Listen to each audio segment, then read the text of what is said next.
มีชาปาตาหังวันตามีสุรโตอาหังวันทามีธาตุโยกับหนึ่งบุโตมีนาโถกับสองธรรมโมมีนาโถกับสามสังโฆมีนาโถเลี้ยวไม่ให้กำอุกปุโธอันยังมาอยู่นี่ท่าปิ่นเก้าตุ่นยุ่นวะเจ้าบานเจ้าจองหนีเป็นลับมัดสักบึดยิ้มทบตั้มตุลุงก็จะลงไปตักก่อนอันนี้นั่นมันเป็นพาไผ่เป็นพาคนใดใหญ่มาอยู่นี่ล่ะมันตักกันเป็นพาปลาโจรหรอตักน้ำมดก็จะปีกขึ้นมาอย่างนะญาติโยมทั้งหลายยุกตุนี่หันอยู่2 เตี่ย 3 เตี่ยเนี่ยนะตานคือตุลุงเท่าเตี่ยหนึ่งตานคือหลวงพ่อวัดตุปีตอมเปิดมาอยู่นี่เตี่ยหนึ่งนะหลวงพ่ออันนั้นเปิดเอาแบบเมียงหน่อยนะเปิดลูกวัดของตุปีตอมสนีกาหลงเขานี่นะเราเปิดสบายเปิดก็มาอยู่วัดเขาเนี่ยเปิดมีกำตักกำเมียงให้หรออันนี้ผ้าไผ่เอามาปาดนี่เหรอเหมือนถามกำมันจัดม้วนนะสถานทั้งหลายเปิดตักแล้วปุ๊บถ้าว่านี่ปุ๊บก็คือไว้ตีเก่าถ้าว่ามีคราว่ามีคล้องถ้าว่ามีเจ้าก็คืออยู่นี่ถ้าว่าคนเอาหนีแสดงว่าคนต้องการใจเพราะฉะนั้นก็ขอคือจะเอาไว้จะเอาอยู่ก็ขอคือเจ้าหมูดีลับลี่คือเอาหนีเฮ้เนอเหรอเตี่ยแรกเตี่ยที่2ก็เอาลงมาให้มะมาตักไอ้มะโอ้ผ้าไผ่จ้าเอามาปาดไว้ล่ะจนมาตักถึง3 เตี่ยเตี่ยที่4เตี่ยที่4พายังอยู่ที่เก่าดูเจ้าหนึ่งจะกำหัดลงหงไปหรอกำนันแต่งตัวห่มร้องมัดไปปิดเจรณาพาปังสกุลเนาะ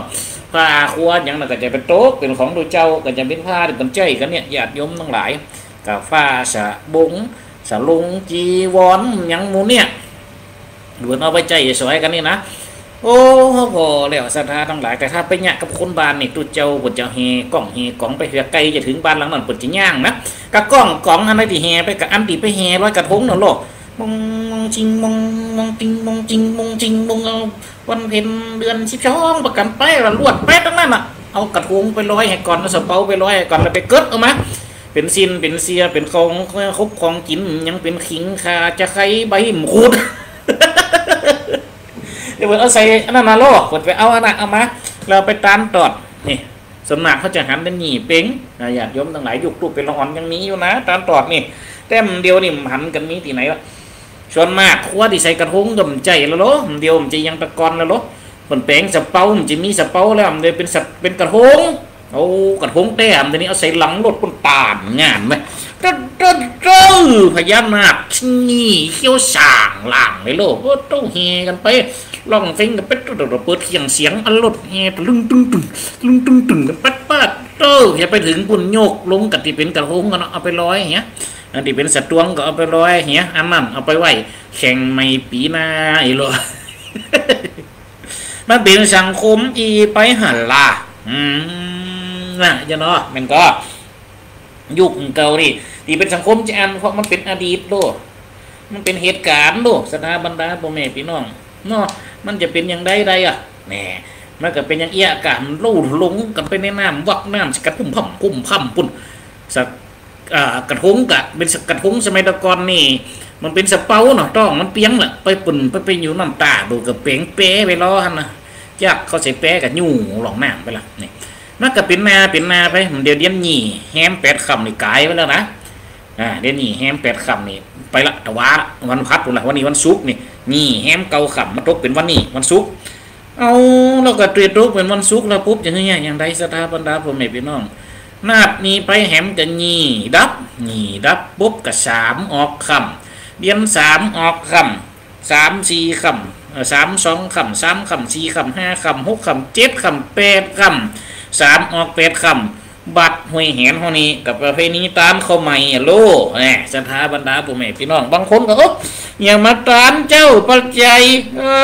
ดูเอาทั้งปุ้นเป็นอย่างมาตานขันตามเข้าใหม่เจ้ากันปล่ำปัจจัยนะอย่าหลบโทรมาถามโอ้ทั้งเวเข้าหันมาน้องเอาเข้าบ้านเนี่ยก่อนน่ะหนึ่งจะได้กินได้ใจทำเอาเข้าบ้านปุ๊บมาส่งตัวเจ้าบะสีมาให้ตัวเจ้าบนถือเราต้องเว้นะจำเป็นน่ะเอาเข้าไม่ได้เข้าบ้านไม่ได้ก็จำเป็นเอาไปสีไหมให้ตัวเจ้ากินให้ก่อนแซมตัวเจ้าวัดเท่านี้อย่างอัตมาภาพเนี่ยโอ้ได้กินก่อนเปิ้นแน่เกิดปียัง เกิดปีเสียล้อเสียนี่มันกินข้าวดังนั้นเพิ่นว่าข้าวมันเปียงแหมเพิ่นอูอีแหมแหละเอามาดูเอากินก่อนนะแหวเด้ออันนี้แมวเข้ามาคือตัวเอาเด้อตัวเอาเด้อตัวเอาคือปีเสียกินให้แม่ครับโอ้เสียมันกินข้าวเพราะฉะนั้นเสียกินก่อนแล้วจะได้ดิเพิ่นมือเอาต่อไปแม่ยายน้อยบ้านธาตุโอกเจริญพรแม่ยายน้อยเน้อเหมือนแล้วว่าได้ยินเสียงเหมือนละกำได้ยินเสียงวันนี้เปิ่นมาออกวันศุกร์นะวันนี้นะเว้ยได้จะเป็นกองปีบัดโซ่เป็นกองปีบนลำนะนี่เป็นกองปีบนกาแม่กำลังมาเน้นวันนี้ตั้งวันไหนวันปุ่นบ่ดอกดูแล้ววันติดก็ออกอยู่นะวันติดออกอยู่วันติดก็ออกอยู่กับแม่ก็รู้ว่าอย่างมาออกแค่แก่ใครได้ยินเสียงปิดตู้ปีเกตได้เนาะสบายดีกอมเดียวนี่ก็ยังว่าสบายเป็นคนขี้เปียเยอะแล้วแบบเป็นหยังมันก็ธรรมดาอันเนาะเสน่ห์ปุ๊บปั๊บเลยอินเลยกับเพราะเนาะกำลังใจคันเตอร์มัน80 ปลายแล้วลูกแม่น8 ปลายกับ8 เดือนแล้วดูมันยังนั้นมันอันนี้นะแต่ยังแกล้มเนี่ยเขายังไปใดกินใดในเชียงเตี๋ยไอ้แม่เอ้ยบุญบันดึงล่ออยู่กับบุญเขาเนี่ยเนาะแม่เก่าแม่ได้กับมาได้โค้งสักเตี๋ยอีกอะเป็นยังวันนึงปักกันสักวันนึงอะวันนึงจะสดมาจะเนี่ยเนาะวันนึงได้ปักเนาะแม่นนะแม่เป็นกำลังใจนะท่านนะเจริญพรนายโยมแม่นะฟังกันไปเหมือนอายุมันยืนยาว100 เช้าคนเนอเดี๋ยวก็แข็งแรงมาอย่างเก่าอ่ะขอให้แข็งแรงอย่างเก่าเนออยู่ดีมีสุขเจ้า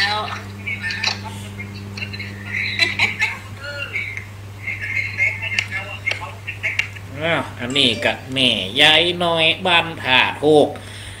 กระตักถามอูจ่าปลาสไลกันสดมาในรายการนะโอกาสนี้เนาะจากนั้นก็ขอเจริญพรคุณโยมแม่พิษสมัยสีเทพทำลงผลตากเข้ามาทางเฟซบุ๊กไล่อ่านออกรายการแห่งกรรมเนาะเป็นว่ากาบไว้สาเจ้าพระอาจารย์แม่ติดตามฟังกระเสียงก็ดีแล้วเจ้าสาธุเจ้าวิทยุชัดเจนนี้เจริญพรเนอโยมแม่ตักมาข่าวมาเล่ากันฟังแหน่วิทยุบางเตี่ยบางครั้งเสียงฟัดลมห้ำบึ่งบ้างกระตากบอกกำเนอวันนี้จะได้มัวทันพระอาจารย์ชนีกาหลงออกในไปที่ไหนโอ้วันนี้หันกำเตี่ย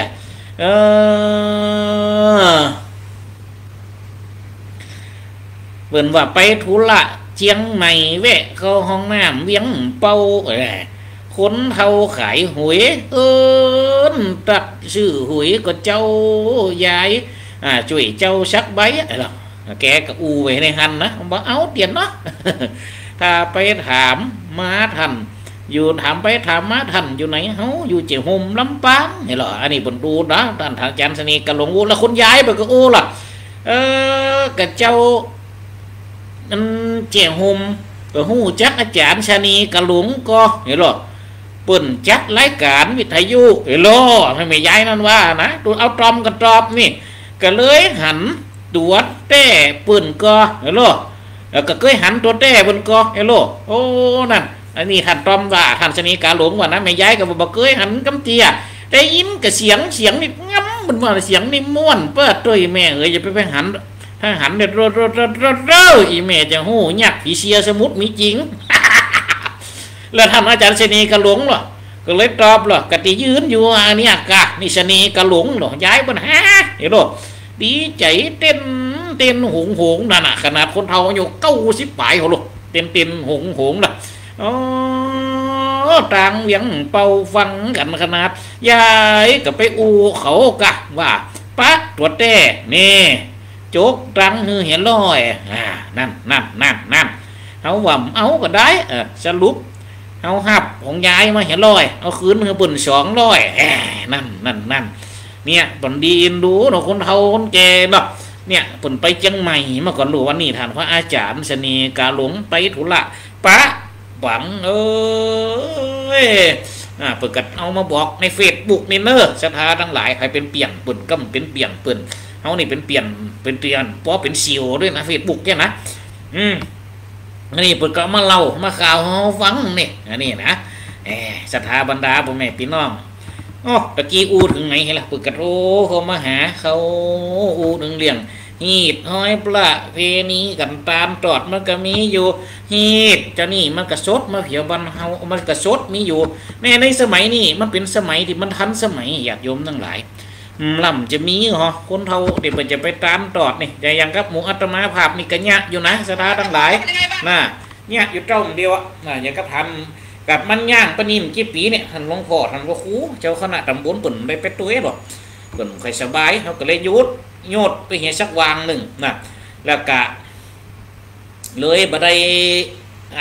ไปเกาะกลุ่มลุมลาเลยมันได้เนี่ยกันมาเหมือนนานหลายปีละหายไป3-4 ปีอะก้านี่ศรัทธาบรรดาผมแม่พี่น้องหายไป3-4 ปีกับปีนี้กะว่าลังจะได้เนี่ยนะศรัทธาทั้งหลายเอาไปจ่วยกับคนเราคนแก่ปัญญาเอี้ยโอ้อยู่คนเดียวกับอินดูบนโลกโอ้เนี่ยเขาก็มาเกิดพอเตอศรัทธาบรรดาผมแม่พี่น้องตั้งในฮันมากัดไปช่วยเหลือบุญเนี่ยกับในหมู่บ้านนี่ก็มีอยู่หลายคนอยู่นะที่ไปช่วยนะศรัทธาทั้งหลายอยู่คนเดียวไปช่วยคนเนี่ยและกรรมประเพณีต่อไปนี้ก็เป็นอย่างหลังจากตามตอดก็เป็นช่วงเล่นงี้ตั้งแต่นี้กับประเพณีตามเข้าใหม่เนี่ยยังเอาไปสีเป้ง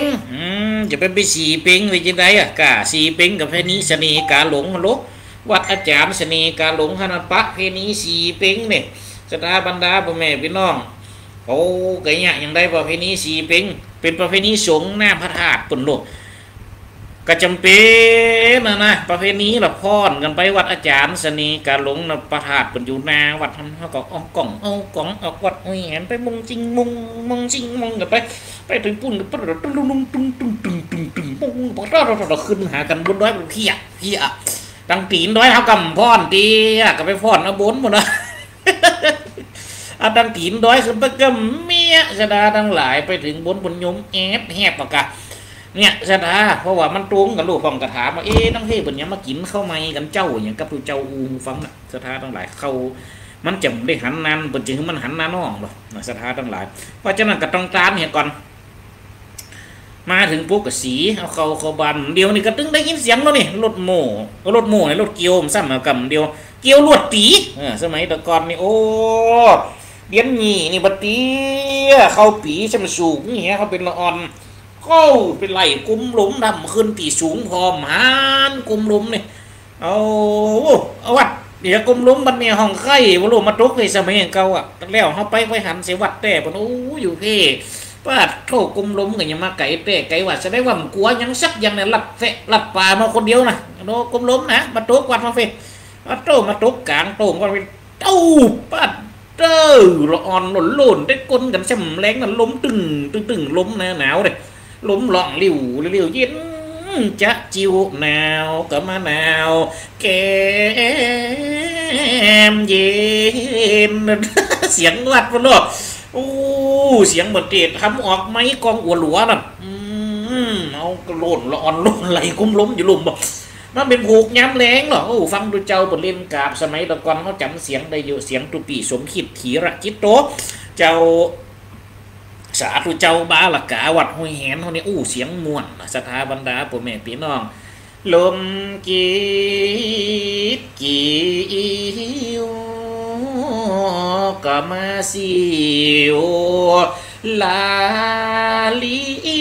วปานเก่าลิวละลิวกิ้วขอดยอดภาษาก็ไปเถอะเป็นละอ่อนเขาฟังอย่างมะม่วนศรัทธาทั้งหลายไล่โดยกลมลมโดยเสียงเบิดก็ออกนั่นกองโอโลนะอยู่กลางโต่งเป็นอ่อนม่วนศรัทธาทั้งหลายม่วนเป็นหญิงเก่าเลย เนี่ยถ้าว่ามันเรียน3กับทั้งเพศถ้า3 6 8คำนี่วัดห้วยแหนนี่ห้าวก่อนเปิ่นเน้อ ไปมาห้าวกันเขาจดกันเปิ่นอ่ะด้านเขาใหม่เจ้าบ้านเปิ่นเขาเกิดปีเสียหรอเขาเกิดปีเสียนี่ปัดเท่าหลอดตัวไปสถานทั้งหลายเขามามือกินเป็นเขาหลามเขามาให้เขาก่อนเปิ่นโอ้เขาหลามได้ยังว่านะสถานทั้งหลายสมัยเดียวเราก็กินเขาหลามกันมันถึงหอมโดเขาหลามเมียงเนี่ยเราบอกไม่กำจิมียังนักหรอบอกไม่เหี้ยฟันเหี้ยเอาเข้าก็ใจเข้าไม่น้ำเขาใจมีเอาตองละเหี้ยครับคืนเจ้าบนตองเขาหยับไปอิงไฟน้ำออกปรุ่นสว่สักบึดตับอ้าวขลามเจ้าอีกแล้ว มันดึงเปิงเบิ่นเจริญพรโยมแม่สมจิตอินทละวิจิตตักก็มาสาธุเจ้าทุปีเจ้าเฟดบ่ได้หันมาโอ้วางนี่เปิดเข้าตุกกันเด้อจำเป็นนี่คือหันหน้าหันตาเนาะถวายนะพระบรมราชนีนะว่าพันปีหลวงเนาะเปิดในสวรรค์โคตรไปเขาก็จะเป็นเขาหยาบจางที่คือเป็นกาออกหยาบมาจ้างที่จะคือมาเป็นกาออกนะเพียงเป็นถวายความเคารพเขาก็จะได้เป็นเอาอย่างเอียศรัทธาทั้งหลายแม่ของแผ่นดินเนาะกำว่าแม่ในตึงยิ่งใหญ่นะศรัทธาทั้งหลายโอ้ลูกจะเกิดใดกับย้อนแม่ลูกจะใหญ่ใดกับย้อนแม่เนี่ยศรัทธาทั้งหลายกำว่าแม่จึงเป็นกำที่ยิ่งที่ใหญ่ได้ยินแต่เสียงเงินเนาะวันนี้นะ เพราะฉะนั้นก็เป็นการไหว้ตรุกในแม่ของแผ่นดินเนอะที่ตูเจ้าเลยออกแม่หมอกตาเอาเป็นหน้าจอมืดไปก่อนเนอะระยะเวลานี้เนอะจนกว่าจะปนการเข้าตรุกแห่งดินแดนประเทศเขตเมืองไทยเขาพูดเนาะกูว่าบนจะเจิญลงขึ้นลงหลัดจะหวังขึ้นพระเมรุเนี่ยศรัทธาทั้งหลายขึ้นพระเมรุมาตรจะได้ทำการพระราชทานพึงพระบรมศพเนาะศรัทธาทั้งหลายเขาก็จะเป็นการไหว้ตุกกันไปก่อนเนาะศรัทธาทั้งหลายเนอะบางคนก็ทำได้หันหน้าหันตาจนกว่าจะถึงเวลาที่เหมาะสมหมดเนาะเขาก็จะเปิดหน้าเปิดตาออกเสร็จยังเก่ายังเดิมวันนั้นจะไปติดการติดงานเฮียผมก็โทรถามพอดีเป็นเสียงออกเป็นเสียงเป็นอัดรายการไปออกไปเปิดว่าติดงานศพว่านะเนี่ยการจักตายไฟหมู่ใดในทำว่าไปหรอการจักตายไผ่บ่หูใดพ่องตายมวยไขวัดไห้พ่องหัวใจวายรับรวดพ่องเจ็บปวดทรมานนะบืดนางบืดการห้องให้ในต้องปุ่มใสเป็นโรคมะเร็งอยู่ตึกวิราชมัดจุราชคุมเฮงมีเพียวโลนเก่งมันบ่ไหวนะมีเงินโลนฟ้าเป็นล้านเป็นแสนขอไทยทดแทนชีวิตอยู่ใดไปยาหมอไตจบปริญญาสัปโรกานักนาเตรียมคอนตุกเหล่าล้นเวตานาหลวดมรานาตายเสียกลัวจ้อยพ่องตายแต่น้อยยำการพ่องตายประมาณไม่ต้องบางพ่องน้องตายไปปีได้งาไหลส่งเศร้านุ่มตายก่อนเท่าลูกเต่าตายก่อนพ่อแม่มันตึงนะบ่เนสักอันหันกันตึงวันเนอพ่อแม่เจ้าคนแก่คนเท่าเผาโซบนะลูกละมันตึงตำนานที่ปืนกาวไว้นั้นแต่เลนาสารุจานาเนี่ยศรัทธาต้องหลายนั่นเราอุ่นอยู่นะศรัทธาอายุ29 ปีเกิดมาดับอินทรีย์มวยมากตายจากเมืองขนเนี่ยศรัทธาทั้งหลายเพราะฉะนั้นการทำบุญเอาไว้เนี่ยจึงเป็นสิ่งที่ดีนี่เดือนแต่ละเดือนหนึ่งเขานี่มันมีกูนาเดือนหรอเดือนนี้ก็มีการฟังน้ำฟังธรรมเอาเข้าเอาน้ำเข้าบานเข้าจองแล้วปุ๊บเขาก็ต้องมีการตานเข้าใหม่เห็นกรรมกับเป็นการให้คนเขาละบุญจะสำเร็จใดกันหนึ่งคือการฮือตานสองคือการ รักษาศีล3เจริญคือการเจริญจิตตะภาวนาเนี่ยศรัทธาทั้งหลายโอ้กับเรียนตะภาวนากับนั่งภาวนาอีเนี่ยมันก็มันแม่นศรัทธาทั้งหลายมันก็แม่นอยู่ส่วนหนึ่งแต่จะคือมันแต่คือการหูยังหูกรรมะฐานกรรมะคือการกระทำฐานน่ะก็คือตีตั้งของการกระทำดีมันก็ได้ชีดีทำชั่วมันก็ชั่วมันก็ป้าคือตัวได้ดิบได้ดีป้าคือมีถึงราศีไตรราศีบางเตี่ยบางขั้งกันในไปตางราศีกลายเป็นดับไปเหี้ยว่าจะนั่นศรัทธาทั้งหลายกูสิ่งกูยังมันก็ปะอาสไหลกันเนาะมันอย่างกับอัตมาภาควันนี้วัน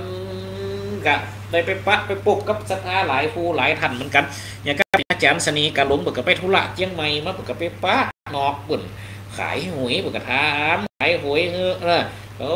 เบิกกับไปปะสิเปิ้นเขาประหันเสียงหูแล้วรถแกเอาลงนี่คนดีคนงามเนอะไม่ออกท่านอาจารย์สนีกะหลงเนี่ยคนเอาออกมือหันตะกี้นะท่านอาจารย์สนีกะหลงถ้าคนได้เป็นเปลี่ยนตุนในเฟซนี่คือได้พอเตอะสถาบรรดาพ่อแม่พี่น้องเป็นเปลี่ยนท่านอาจารย์สนีกะหลงในเฟซนะแกกะหลงกันลำเดียวนี้เขาวัดแล้วเข้าเต็มหัวเดียวนี่ตะกี้แกว่าอยู่เวียงเป่าอยู่ไอ้หลงใน2 ชั่วโมงหมดนะเนี่ยสถาก็ยังว่านะธุระมันก็นักการมันก็หลายหุ่นละไว้สัมปีสัมปอการงานตุฝะมันก็นักกับประตูก็ผักเนาะ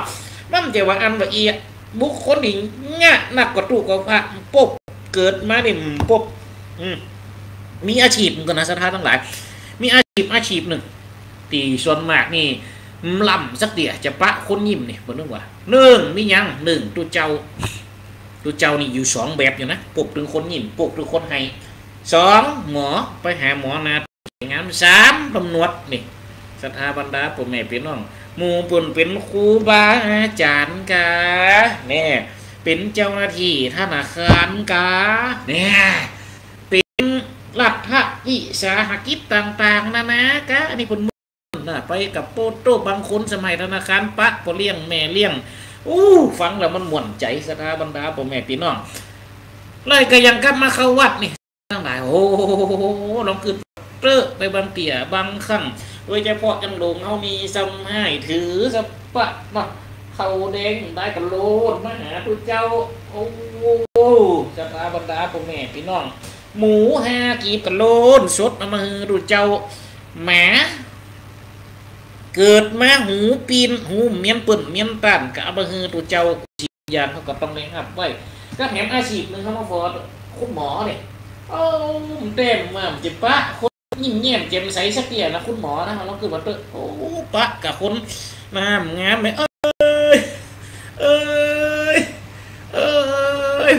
อันนี้เป็นอะไรนะครับหมอคุณยายเป็นอะไรไปไหนกับม้วนแม่คุณยายเป็นอะไรครับเกือบแม่กลับไปฝั่งกระหมอกเกือบกลับแล้วก็ไปหาหมอไม่เป็นไรครับเดี๋ยวจัดการให้อยากจะได้เจ้าแม่นายแม่ลาดมีดโต้งกุ๊กเอาไปเลี้ยงแล้วเราเกิดพัดเตอร์กระตาบรรดาผมแม่ไปน้องลำปะอันนี้คุณนาจื่นจักเดียวนะอันนี้มาอะไรครับโอ้อันนี้ผมป้าเมียมาฝากคันกับว่ามาฝากคันอะไรเราไปเป็นอะไรโดนมาเหนียงมาเลิกมาคนละคันยังไงหรือเป็นพวกคันคือตังต้องเนี่ยครับท้องแล้วท้องใหญ่ขนาดนี้จะมาทำไมไม่จะนอนอยู่ก็จะเอามาฝากเนี่ยครับผมแสดงว่ามันแม่นแล้วครับเนี่ยสถาบันพ่อแม่พี่น้องหมอเนี่ยนะคลินิกเสียห้าก็ไปพอปนดีอินดูเหมือนกันนะสถาทั้งหลายคุณหมอบางคนเนี่ยไปกันปลากันไปหาหมอคุณลุงสวัสดีครับคุณหมอสวัสดีครับคุณลุงแต่ว่ามาคลินิกนี่ปักหมอใช่กับหมอไปไหนแต่ว่าหมอไปส่องเขียดครับฝนตกกับหมอเลยไปส่องเขียดพ่อกับผู้ฝุ่นเลยได้นักก็หมอได้ไม่หลายครับได้พอจะอัดเนี่ยครับหมอก็มักอัดเขียดผมก็มักเหมือนกันแหละครับอัดเขียดเนี่ยก็บอกเหมือนกัน ทีบางครั้งเมียผมก็ใส่น้ำเยอะเกินไปนะบอกเลยนะใส่น้ำเยอะเกินไปมันไม่เป็นอัดนะลุงเนาะแม่นไหมแม่นนะครับเอาไปคอมมินเขาหอมตัวเอาเราจะได้นางพยาบาลกับหูก็นางพยาบาลก็เมียหมอนี่แหละครับคนที่อัดให้นะครับแล้วหมอสายยังได้ไปสองวันนั้นลืมไปสายไปครับผมเอาไปสายแล้วไอ้ที่นี่ครับก็ไปปุ๊บก็ไม่มีไฟฉายก็จะทำไงก็จักแค่ครับหน้าบุญเอามือไปคุณหมอเป็นคนที่ไหนยังไทยฉุนเมียงผมเป็นคนไทยนี่แหละครับโคฟังกับเมืองไม่ค่อยรู้เรื่องนะครับแล้วคุณหมอจะได้จักแค่เลยก็เคยทำครับมาจากเหนือนี่นานแล้วครับจักแค่ช่องเคียดเลยได้แล้วครับคุณลุงเป็นอะไรครับไม่สบายเป็นแสดงว่าเป็นสลาใช่ไหมครับเป็นช่างน่ะก่อบ้านใช่ไหมลุงอิฐเนี่ยบรรจัยมันจะอิฐเป็นกีหรออิฐอะไรครับอิฐหอบสูบเสาเลยครับเสาใช่ไหมเนี่ยไหนเรียนหมอลองฟังหน้าอกดูสิครับคุณลุงได้แล้วครับคุณลุงรู้แล้วครับคุณลุงเป็นโรคอะไรเพราะเป็นยังเป็นขี้คู่ขยือครับหมดหมอไอ้ยังมาคงจะขี้คู่ขยือเนี่ยสภาบรรดาพ่อแม่พี่น้องมันปุ๊บคนเขาเนี่ยนะมันปุ๊บกันลงเกิดบัตรคนเขาที่จะปุ๊บนะกันเมื่อกับมีอาชีพอย่างกับตู่เจ้าในสมัยตะกอนนี่เป็นหน้าที่เดียวนี่กลายเป็นอาชีพไปละการบวชพระเอาไปหันตึกนี่อยู่เตือนหนึ่งตู่เจ้าไปเสียนบวชพิสุสามเณรหน่อยตัดนั่นช่องที่จะเฮือเขาเขียนว่าพระพิสุสามเณรเนี่ยเป็นช่องที่เขียนว่าอาชีพในเมื่อผลนับประกาศอยู่อย่างเป็นอาชีพก็แสดงว่าการที่จะเข้ามาทำหน้าที่นี่เนี่ยศรัทธาทั้งหลายมันก็ต้องจงหลักภักดีแม่นก็ศรัทธาทั้งหลายโดยเฉพาะในพระพุทธศาสนาเขานี่นะพระเจ้าในเมียเฮียนก็ต้องหู้ก็ต้องเอาไปบอกไปสั่งไปสอนไปบอกไปกล่าวอันนี้คือเป็นการทำตรงต่อหน้าที่เป็นตีปรึกษาเจ้าบ้านเจ้าจองปีน้องตุกอกตุกใจบางกล่องบางครั้งให้เขามาหาตุเจ้าเขานี่ตัวเอาเจ้าเป็นยังเขาโตสันติเขากระจัดเขียดจานเขากับประมันเดี๋ยวบางครั้งอย่างบัดห้วยแหนเขานี่ศรัทธาทั้งหลายเป็นหมู่บ้านดิตูตามสื่อบ้านใหม่สมาชิกวัดห้วยแหนเป็นหมู่บ้านแห่งคนใจเย็นเป็นหมู่บ้านแห่งคนสโลไลบันว่ายังกลัวเขาจะตักบาทวัดห้วยแหนในลูกม้าตัวเจ้าตื่นตีสี่ป่ายตีละครั้งนะทำวัดเนี่ยคนเดียวนะโยสุภะกวาอะระหังสัมมาสัมพุทโธวิชาจารโตสถาบรรดาปุเมพี่น้องสวดไปกับคนเดียวนั่นน่ะสวดแล้วหมดวันตาแล้วมดลงไปเปิดดูหานห้องพนอยไปด้วยยาผ้าลูกเอ้ยสันเตียกลัวเขาจะไปด้วยหาเขาก็เปิดประตูหานแล้วมดเจ้าบ้านก็มาส่งเขามาเตียนะเราเกิดมาเตอะหลึงฝ้าสว่างน้ำไก่ขันเสาแล้วผ่านไปหมดมาเดี๋ยว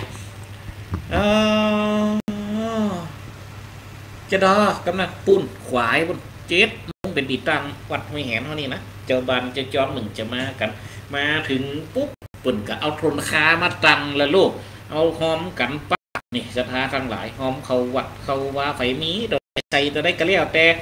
มีการว่ากันศรัทธาทั้งหลายใส่กระเลี้ยวแต่เนี่ยบางคนก็เอามาเหี้ยเข้าเห็นงูดอกเงี้ยเห็นไหมมาใส่บาตรกัดไว้แขนเขานี่มีตักบาตรดอกไม้ตัวนะบาตรสุดท้ายจะเป็นบาตรดอกไม้บาตรแรกที่สูงนะเป็นบาตรพระเจ้าถ้าคนได้หันเขาเห็นติดดูเจ้าจังถ่ายลงเฟซบุ๊กเนี่ยบาตรที่สูงนะบาตรเอวบาตรที่เป็นนี่นะขาบาตรเอวจะเปิดนะศรัทธาทั้งหลายฐานจะสูงนะเปิดเป็นบาตรพระเจ้าใส่บาตรนั่นก่อนมีหันมดดึงเขาซุกเขาสามบาทไปสัตว์เป็นเขาซุกกำกีบัดนั่นนะกำกินแต่นี่ไปใส่ในขันโตกปุ่นขันโตกพระเจ้าก็มีแฮมโปมันนะวัดหัวแหนเขาเนี่ยเอามากินได้อันนั้นเจ๊กับพระเจ้าอันนั้นขันโตกนะเป็นไปตามยุคตามสมัยกันเนาะขันโตกไปนั่นคือกับพระเจ้าอันนั้นเนี่ยไปพาวายกินแล้วมดศรัทธาบรรดาผมไม่พี่น้องเขากระโยกลงไหมลงมัดจังหวะพระเจ้ากินแล้วเขาก็จดต่อนี่นะถวายพระเจ้าบาทที่สองลงมาก็เป็นบาทพระสงฆ์อาตมาภาพนี่เป็นหัวสังเนี่ยเป็นหัวสังนี่ก็มีบาทหัวสังเห็ดแกนบาทสุดท้ายกับบาทใบที่สองนี่จะของหัวสังศรัทธาทั้งหลายบาทสุดท้ายเป็นบาทดอกไม้หรอสุดท้ายนี่เป็นบาทดอกไม้บาทจะมีด้วยกัน4 แกนหรือ5 แกนเนี่ย ตีเหลือเป็นกำกินตีเป็นข้าวสารในกรอบมันก็เอาไปคือเกณฑ์ตั้งเน้นตั้งอย่างพุ่นหับแล้วมดกับปั่นป้อนเมตตาต่างๆนะกับเลี้ยวล่ะสถานทั้งหลายเลี้ยวละมดเอามันหนึ่งจะได้ลุ้งมาลูกบางเดือนบางครั้งมานี่กับ8 โมงไป8 โมงเกินเกียบ9 โมงนะถ้ามีการมีงานมีหิมตั้มหมดบางเดือนบางครั้งมานั่งก็จะจำเขาเนี่ยแซมตุเจ้าเขานี่เปิ่นถ้าได้หนักแล้วเปิ่นใครคือลูกนะถ้าจะกินเขาเนี่ยนะแล้วโตแสดงเขาก่อนแล้วก็จัดเหมาะดูนี่วันนั้นมันเป็นวันศีลโลดจะเป็นได้กินอย่างนั้นนะสถานทั้งหลายกระบาดให้แกนเตะกับกินเขาใส่นี่มันต้องมีวิธีของเปิ่นโลดบาดให้แกนเรื่องบัดเอานี่อัตมาภาพนี่ได้กินข้าวหุงเพราะว่าพ่อแม่นี่ชงข้าวหุงนะอัตมาภาพนี่ก็ยังว่าเบาหวานสูงก็จะเป็นข้าวหุงเตะเขาใส่บาดท่านมียังเอาวันนี้แกงฟักลักก็เอาเงินเอาน้ำใส่เห็นน้อยก้อนเอาติเป็นกันเห็ดหูล้วเนาะคนห้องพี่ห้องเห็ดหูล้วบางทีห้องเห็ดหูหนูเนี่ยบางทีพอเจอเอาใส่แล้วก็ใส่แล้วมัดก็ว่าจะตักก็ใส่ปากสักคำเนี่ยก็ฝั่งก็มาห้องเจอยังจานกันข้าวโอ้โหจะเป็นละไปก่อนไปปั้นเขาให้ก่อนอีตังโมโหจานาปิชะชาทานลันนาโลกีญะโลกุตระละสุขะสัมปะตินังญาวะละหันตาอาระหันติมักกะญานังตินังนิปานะปัจจัยโยนตุชลีสวดสะใดประตูกลัวเขาจะว่าแล้วมาเจ้าละกลัวมันท่านเดียวแล้วกำจัดลงมาตีหิบเป็นมันดามนี้อันนู้นจะทำบุญกระดูกวันนั้นนี้ก็จำเดี๋ยวนี้อะไรอ่ะมันเนี่ยโอ้ยตายนุ่มกลับมานั่นตัวเอาเนาะโอ้คนจะเป็นไปหาเถอะโอ้จะทำบุญกระดูกต้องเนี่ยเดี๋ยวเก็บไปหั่นก่อนปูนเอาไปทำบุญ100 วันเดี๋ยวแล้วได้จะครบ100 วันนี่นับตั้งแต่วันตายเป็นต้นไปนะอีแม่เนอะเร็วจังไหนนี่เจ้านับจังเอานับคือกันจะเป็นตัดโลนลงวิหารมันได้ปฏิกันล่นกันไปเอาโทรศัพท์ปฏิกันไปได้กระเฮืองได้กับหัวหันวันนั้นวันนี้เราขึ้นพอเด้อลงมาแล้วหมดวันว่าจะถึงหงกะว่าจะเอามากินข้าวเห็นชักกำปัดตัวกินว่าโอ้ยังมาเอาได้ยังเอาของมาลงมาปาดโธ่ลงไปเสกของแหมเอาตัวหมู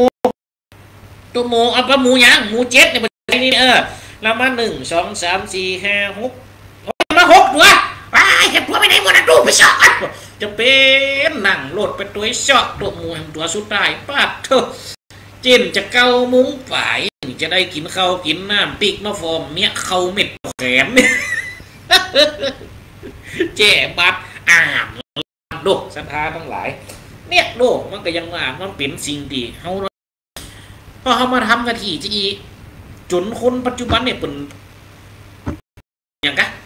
เป็นห้องว่าปักมุดเป็นห้องว่าเป็นหมาย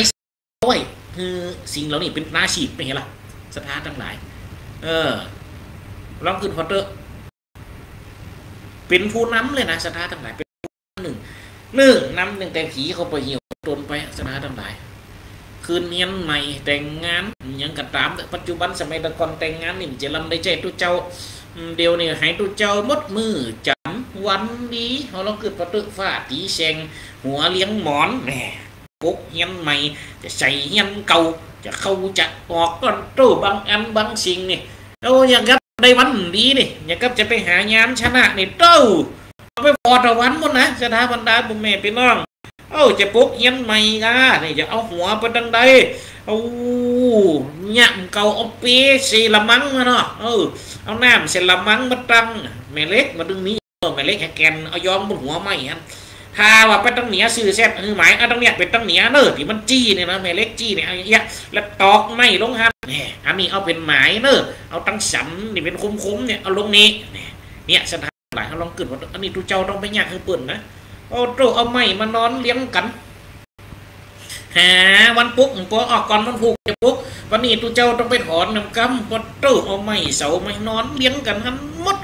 แซมใช่เสาปูนสมัยเดียวขนาดบ้านคน เดินกันยังจะเลี้ยวใจที่เอาทรายมาดั่มกองกันเอาหินมาดั่มกองกันเอาปูนมากองกันขลึบพันเอาสาบกระปกตังบนเอานิมนต์เอาจัดการเลยเจ้าสุนาตุเมปันเตสังโฆโยโซสังเคปทวีเกเหนะทางโกลังสัมมานาสังวาสาจะดิสังกัจจาปตกาลังสังโฆตังปทวีเกเหนะวิปาวาสักสัมมุหะในญาเอสาญาไตเป่ากระถาเสียหนึ่งจะเลี้ยวใจหลอกคนต้องมันเขาเนี่ยสถาบรรดาปวดแม่เป็นน้องเป็นได้กูสิงเป็นได้กูยังทำน้องขึ้นวัดเตอร์โอ้เนี่ยเป็นการทำหน้าที่ตูเจ้าหรอกต้องฮับได้ทุกอย่างใครจะมาในแนวใดใครจะเปลี่ยนจะได้ต้องใจอารมณ์ที่ยิ้มแย้มแจ่มใสยิ่งเปิ่นโศกเศร้ามาซ้ำหายแล้วก็ต้องได้ปลอบปุ๊บปลอบใจนะโอ้สันเตียบางมีศพมีฉากนี่โอ้วันขอนหลุดศพถึงจะลงย้ำทันละสุนาตูมีพันเดชังโคยัดช่างขัดชะปตกาลังช่างโก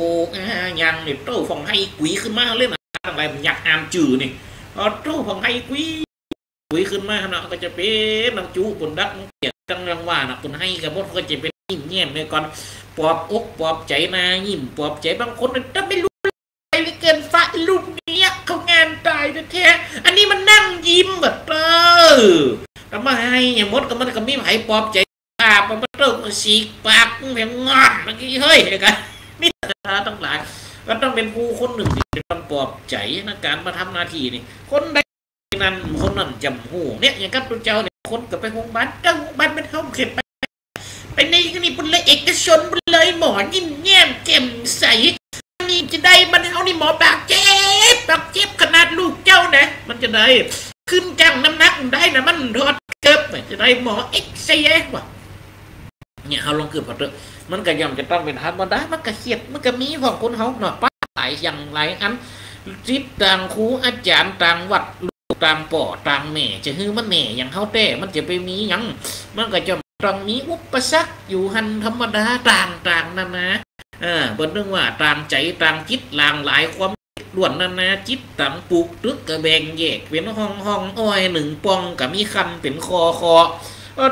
โตคนได้จ้างเขาคนได้จ้างขอจ้างคนที่ขอจ้างหมอกับคนถึงหักษาโอ้เจียศาสตร์เทวดาก็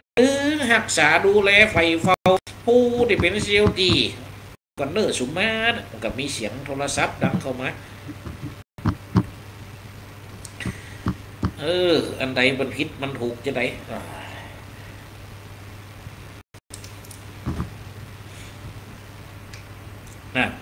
ก็ซุมมาขอเอาไว้เด้อนะครับตอนนี้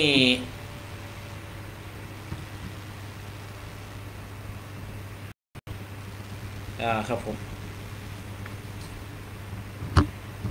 นะครับเปิดกระติดต่อตักถามเข้ามาตามธรรมดาเนี่ยในวาระการนะครับนี่เปิดกระสังการนะสถานทั้งหลายนะครับ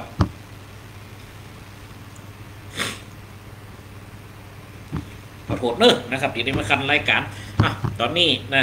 เนี่ยสถานทั้งหลายมันก็เป็นหน้าที่ไผหน้าที่มันหนุ่มด้วยผู้เรียกหน้าที่ได้หน้าที่เท่ากับชดมาแล้วนะโอ้แม่ยายพรหลอกหัวแดงเจริญพรโยมแม่ยายพรเนอะได้ยินทีก่อนทั้งพูนคุณโยมแม่ได้จัดทีเนาะวัดไผ่หินแหละ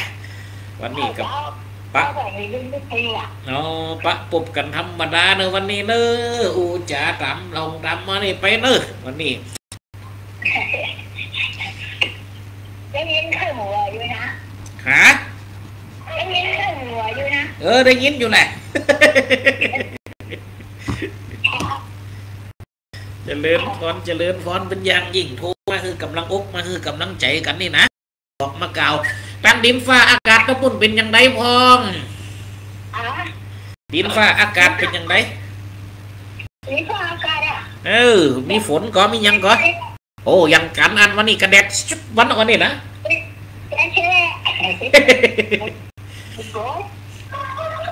อาจจะย่างเนาะอาจจะย่างละ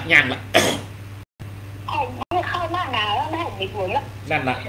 แล้วกำหนาวเดียวก่อนนะเนาะทั้งชื่อนี่มาตุ๊กจะต้องมาหายอ่ะโอ้สินี่ซักหมวยอ่ะเนอะแต่ว่าตุ๊กอะไรแล้วตอนนี้มาตุ๊กสิซักหมอกซักหมวยชดมาตั้งเดียว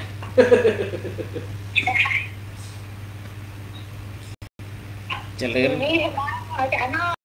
สบายดีเหมือนกันคุณโยมแม่ก็สบายดีเนาะแต่ดีว่านี่ไม่ชุบเลยกูคือคุณแม่นะเนาะไปตุกแม่ของแผ่นดินปุ่นเนาะเจริญพรเจริญพรเนอะเดี๋ยวดีมีสุขอายุมันยืนยาว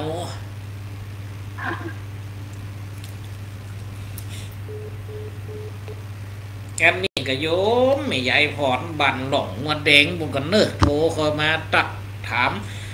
จะปาสไลเป็นกำลังใจเป็นกำลังอกคือกันแหลกกันเนี่ยศรัทธาบรรดาพ่อแม่พี่น้องต่อไปนี่ เขาก็จะถึงเรื่องเนี่ยศรัทธาทั้งหลายเอาคำพูดไปเนี่ยนาทีการงานที่เขาได้ปะไก่เขาได้ปุกไผทำนาทีได้ห่อมนูไรห่อมในกันในเตียวมันก็เป็นสัตว์คำที่น้อมนำเข้าหากันหันอยู่แล้วมาปื้ฝ้าโลกาเนี่ยเปิ่นปั่นนาทีให้คนเขาเกิดมาทำนาทีคือเหมือนกันฝ่องแตกต่างกันฝ่องธรรมดาบางฝ่องบางคนกับจาปาเสียนได้กระมวลอย่างกับท่านอาจารย์สนีการหลงว่าโตโตจ้อยนายก็ยังม่วนซ้อปกติ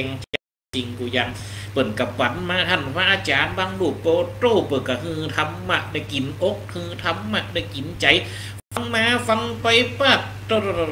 ได้ความหูแหมจัดนักก็มีเพราะจะนั่นในโลกาไปนี่บ่มีไอ้หยังตีโดยค่ะมีกามุดกุสิงกุยังนะสภาตั้งหลายกาของคุณอยู่ที่ผลของงานกาของงานอยู่ที่การกระทำการน้อมนำเป็นสิ่งที่ดีอันใดดีเขาก็ช่วยกันรักษาสืบสอนเอาไว้อันใดให้ปล่อยลายหายสูญอันใดเป็นบุญเขาก็ช่วยกันเสริมก่อ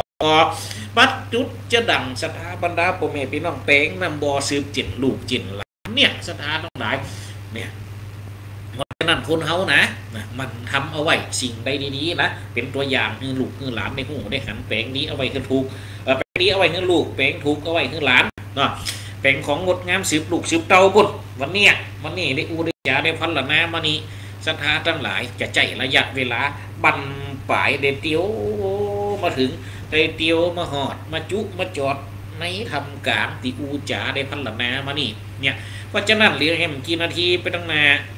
085เขาก็จะปล่อยให้โทรเข้าหาเนาะเบอร์โทรอาตมาภาพกับ0857245094เอาแฮมรอบนะ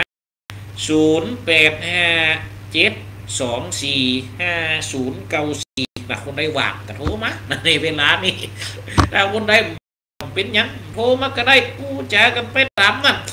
ตามที่เปิดได้ตักเข้ามาในเฟซบุ๊กไล่แบบแม่สมจิตตักมานี่นะบ่หันหน้ากำเลี้ยวเฟซบุ๊กนี่ได้หันหน้าเพราะวันนี้เขากะบ่ได้เขาออกนะบ่ได้ออกเป็นหน้าตาออกนะคือเป็นจอมืดนะคือชึงจอดำไว้นะเป็นการแสดงบ่งบอกสื่อการไว้ตุกเนาะก่อนกระถามเข้ามานะเต็มเตี่ยก่อนถามเข้ามานี่ก่อนกระถามเรื่องจะได้นั่นเนาะการตั้งพระบรมศพที่เพิ่นได้หันออกทีวีกูแรงเนี่ยเพิ่นว่ามันเพิ่นตู้เพิ่นเอาศพไปจะได้หาพระบรมศพเพิ่นอยู่อย่างไรฮะหันมันหลายองค์ละเพิ่นจะเอาไปตั้งได้สุกข้าวปื้นนั้นกะเห็นหรอเดี๋ยววันหน้าก็จะมาฟังเนาะรอเวลามันได้มันนี่ก่อนเขาก็จะมาจำแนกแจกแจงความจริงแล้วการตั้งโกรธนี่เป็นการตั้งตามธรรมเนียมแหละประเพณีบ่ได้บางองค์ก็ได้หนังในหันบางองค์เพิ่นเป็นนอนในหีบสถานทั้งหลายอย่างกับสมเด็จพระบรมพระสมเด็จพระนางเจ้าสิริกิติ์พระบรมราชินีนาถพระชนีพันปีหลวงเขาเนี่ยเปิดกระทำพิธีเอาใส่หีบนะหลายเปิดก็เอาไว้ให้เปิดประมันแล้วก็ใจพระโกฏเป็นการตั้งประดับเป็นเกียรติยศปื้นโกฏก็มีพระแถนเบญจดลมีชัดคือชัดปีฮักมุมสาก2ตกปักแบกสีแจงมัดจะท่าทั้งหลายขึ้นไปด้วยกันถึง4จัดแล้วก็ต้อง กันนพประดลมหานพประดลสเวตชัดคือชัดเกาจันเนี่ยเดี๋ยววันนาเขาจะได้มาอูมาจ่ากันฟังกำหนึ่งได้ที่หูมากับอูจ๋าบอกกล่าวเล่ากันไปฟังไปหนอกศรัทธาทั้งหลายหนอกอันใดที่เขากับมันใจให้ก่อนคนหนึ่งจะอูนะติมันใจเขากับอูเตียเป็นว่าถ้ามันผิดมันพลาดไปปุ่นมันจะแก่ยากมันจะลำบากไม่ไปลุ้นไปหลังเดี๋ยวนี้จะได้อูถึงเรื่องการคือร้านเขาใหม่การเอาเขาบานเขาจองและอูเรื่องหน้าที่วันนี้นะที่อูไปเนี่ยก็มีแต่ของดีของอูผสมประสานกันไปนะสถานการมาทำหน้าที่ของคนเขาเนี่ยน่ะเรียกเปิ่นจะปั่นฮือเรียกเปิ่นจะยืนฮือบางคนนี่เฮียนในสายนั้นจบมาโดยตรงแต่ยังได้ทำหน้าที่สายนั้นได้เอาดีในสายนั้นเลยกับนี้เนี่ยสถานหลายก็มาพอบางครูบางท่านโอ้จบยังซักยังขึ้นมาได้มาศาลาแปลงหอแปลงเฮียนควักจี